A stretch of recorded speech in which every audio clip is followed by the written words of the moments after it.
माना कि तस्वीरें किसी की कमी पूरी नहीं कर सकती, लेकिन कुछ पल के लिए ही सही हम उन तस्वीरों को जी तो लेते हैं। आपके सामने हैं वो तस्वीरें जिनमें हमारी आज़ादी की कहानी लिखी हुई है। तब हमें से करोड़ों लोग पैदा भी नहीं हुए थे, लेकिन हम कोशिश करेंगे कि आज़ादी की कहानी आपको शब्दों और तस्वीरों से ऐसे दिखाएं जैसे आप भी उस ऐतिहासिक पल का हिस्सा रहे थे।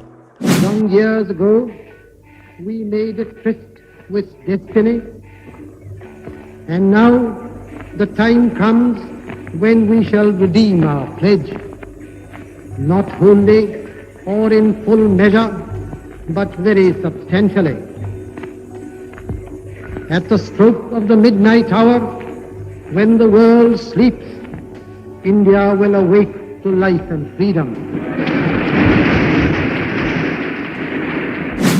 भारत के प्रथम प्रधानमंत्री जी का ये भाषण हिंदुस्तान के लोगों के लिए उम्मीद, आजाद और मुक्त सुबह लेकर आया था। जिस सुबह की किरण आजाद थी, एक लंबे संघर्ष के बाद भारत के लोगों ने आजाद हवा में सांस लिया था, जहां ना अंग्रेजों के जुल्म थे, ना किसी प्रकार की जोर जबरदस्ती। हम पूर्णतः आजाद थे, लेकिन हमें तब ये पता नहीं था कि हमारे देश को हम आगे कैसे ले जाएंगे। उस समय अंग्रेजों ने हमें लूटकर लगभग बर्बाद कर दिया था। इसके बाद भी हम हिंदुस्तानी के हौसले बुलंद थे। हमें पता था कि अब जो होगा वो अच्छा ही होगा।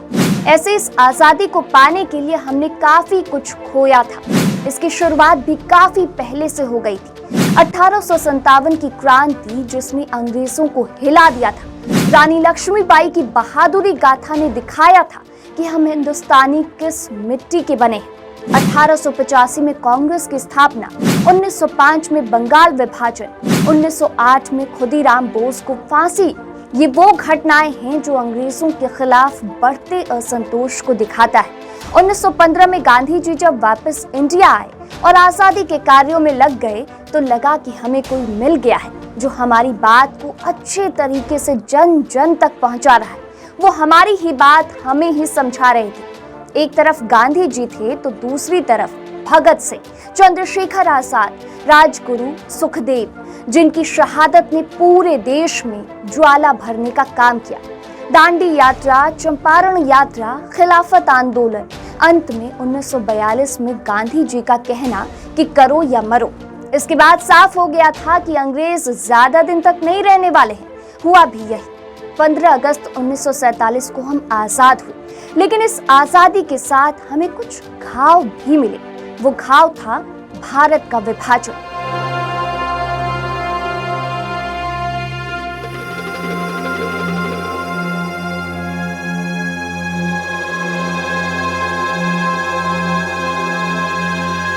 एक ऐसी घटना थी जिसने बस खून बहाया।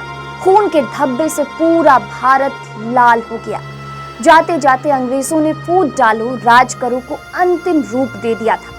नेताओं और अंग्रेजों ने उस समय अपने हित के लिए लोगों को मरने के लिए छोड़ दिया। हर तरफ बस चीख पुकार थी। 1 करोड़ लोग इधर से उधर चले गए।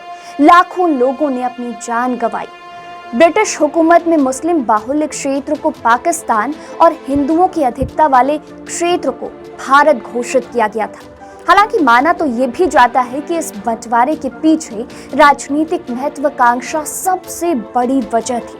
ब्रिटिश ब्रॉडकास्टिंग कॉरपोरेशन के अभिलेखों के मुताबिक भारतीय राष्ट्रीय कांग्रेस और मुस्लिम लीग के शीर्ष नेताओं की जिद के चलते बंटवारा किया गया और भारत और पाकिस्तान नाम से 2 देश बनाए गए।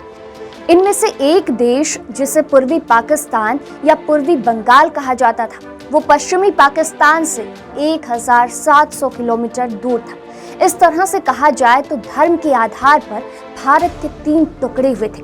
ये संभव है कि मुस्लिम लीग के नेता मोहम्मद अली जिन्ना की ये ख्वाहिश रही हो कि मुस्लिमों को एक अलग आजाद देश दे दिया जाए, जहां वो अपने मुताबिक रह सके।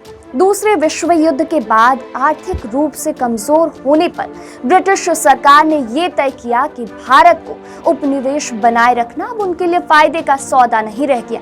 रही सही कसर तब पूरी कर दी गई जब ब्रिटेन में लेबर पार्टी की सरकार बनी, जिसने ये तय किया था कि 1948 तक भारत की सत्ता भारतीयों के हाथ में दे दी जाएगी। हालांकि इस पर अमल 1 वर्ष पहले ही हो गया, वो भी जल्दी। ब्रिटिश सरकार ने जल्द से जल्द भारत से अपना बोरिया बिस्तर समेटने की योजना बनाई और जल्दबाजी में बिना नतीजों की परवाह किए भारत का बंटवारा कर पाकिस्तान बना दिया गया।